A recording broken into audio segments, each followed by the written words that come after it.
Histoire fictive lue par une IA. Dans la maison Haddad, Karim imposait sa loi comme un roi.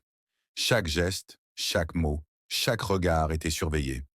Les repas étaient silencieux, lourds de peur et de rancune. Les enfants savaient qu'un faux pas, même minime, pouvait déclencher la colère du père.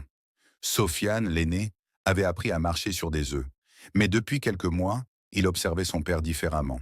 Chaque remarque sévère, chaque humiliation publique lui semblait moins naturelle, plus forcée. Il commença à se demander s'il ne serait jamais libre ici.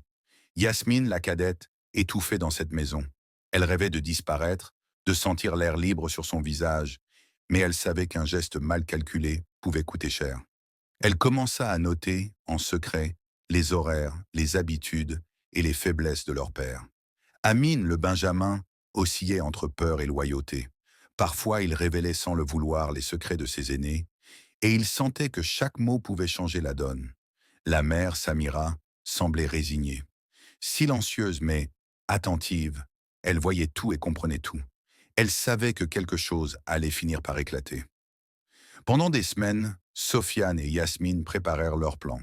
Ils volèrent discrètement de l'argent, préparaient des sacs avec des vêtements et de la nourriture, et repéraient les itinéraires possibles pour fuir la maison sans être vus. La peur était partout. Un mot de travers, un bruit suspect, et tout s'effondrerait. Puis un soir, Karim posa une question étrange.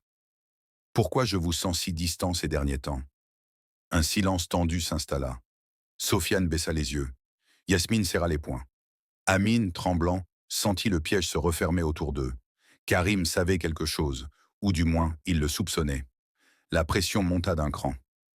Quelques jours plus tard, Karim fouilla les chambres, inspecta chaque placard et interrogea les enfants un par un. Sofiane sentit que le moment approchait. Tout devait se passer cette nuit-là, ou jamais. Quand la maison fut plongée dans le noir, Sofiane réveilla Yasmine et Amine. « C'est ce soir. On part. On n'a plus le choix. » Amine hésita, la peur dans les yeux. « Et si on se fait attraper ? Alors on se battra pour notre liberté, » répondit Sofiane d'un ton sec. Samira, la mère, posa sa main sur l'épaule de Sofiane et murmura « Je ne peux plus rester ici. Faites ce que vous devez faire. » La fuite fut lente, presque silencieuse. Chaque bruit de pas dans la maison les paralysait. Karim surgit soudain dans le couloir, les yeux flamboyants de rage. « Vous croyez vraiment pouvoir m'échapper ?» Mais cette fois, Samira se dressa devant lui, déterminée, pour la première fois de sa vie. « Laissez-les partir. » Ce moment de choc permit aux enfants de passer. Ils sortirent dans la nuit, le cœur battant. Et